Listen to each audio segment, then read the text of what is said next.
Welcome back to our industry talk show.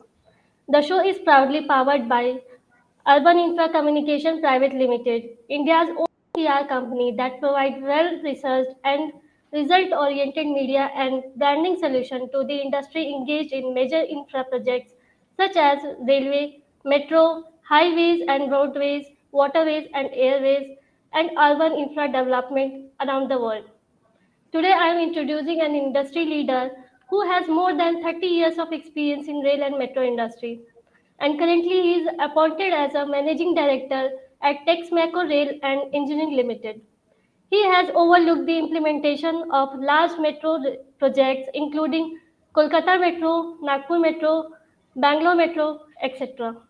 Please welcome Mr. Ashish Gupta, the managing director at Texmaco Rail and Engineering.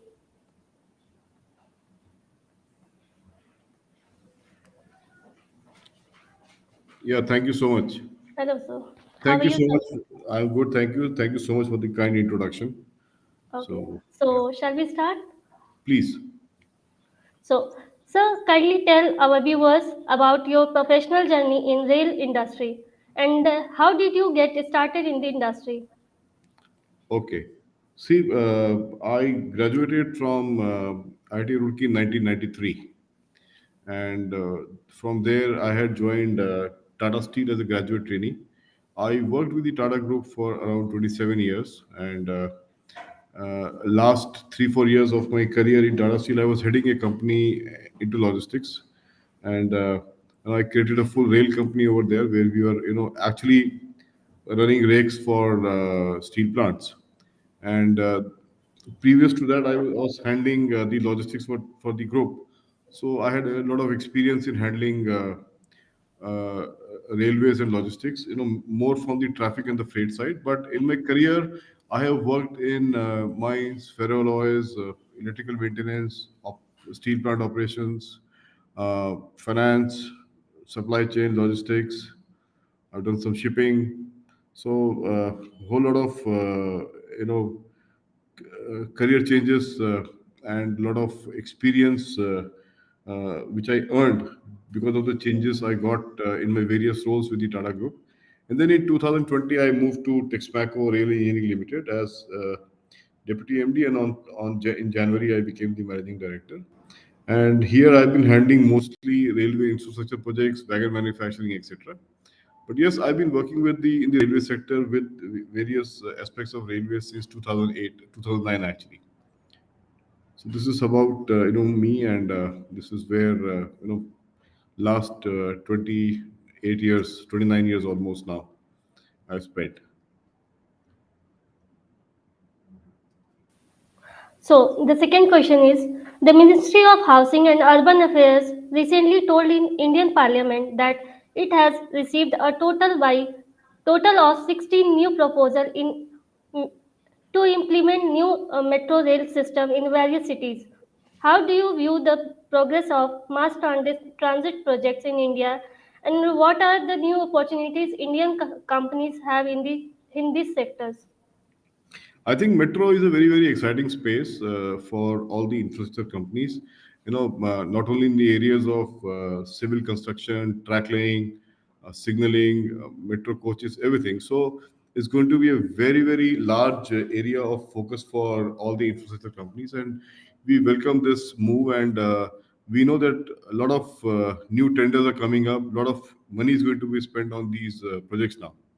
So it's a very good news, and we look forward to participating in most of these tenders which will come out, and try to grab as much as we can.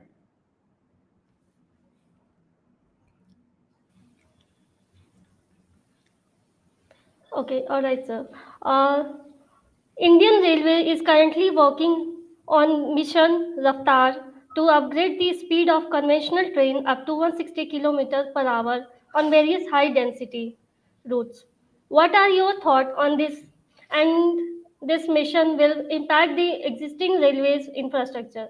Please explain some challenges that Indian Railway may face in implementing this mission and possible solutions. Okay, so your question is into yes, the definitely the speed of trains should go up. and that goes without saying because that would reduce transit time, reduce wastages, and also improve the utilization of rolling stock and the railway sections. Very welcome move, and I think the biggest challenge, for Indian Railways, the biggest challenge is always the scale of operations. Actually, if you want to do a change, it is so huge. We are the second or the third largest railway network in the world, and therefore there are a lot of ideas, but the way we scale it up and the way we implement is always a challenge. And so it is a very good move, and some high density routes will be converted, so uh, lot of changes will happen on the tracks, on the type of trains that they're going to run. In fact, some 44 45 Vande Bharat new trains have also been planned by Indian Railways in the next few years. So not only on the track side but also on the rolling stock side, there would be a lot of investment and opportunities. It will also require a lot of investments in safety. So Railways is also looking at the Kavach scheme, which is basically the train anti-collision system. So I think overall very exciting space, a lot of technology, a lot of work, and a lot of challenge because of the scale in which the change has to be brought about. Okay. So, in India, a total of three rail projects, namely Gurgaon Rapid Metro, Mumbai Metro Line 1, and Hyderabad Metro, were developed on PPP model.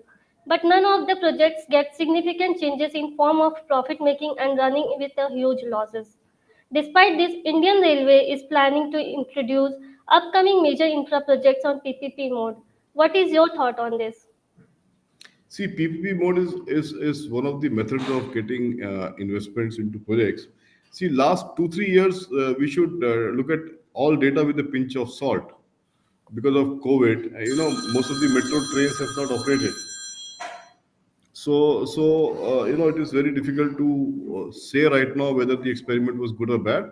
But I think the government is coming out with a PPP scheme and private companies are participating. So there has to be some profitability in these projects. Otherwise, why would somebody bid?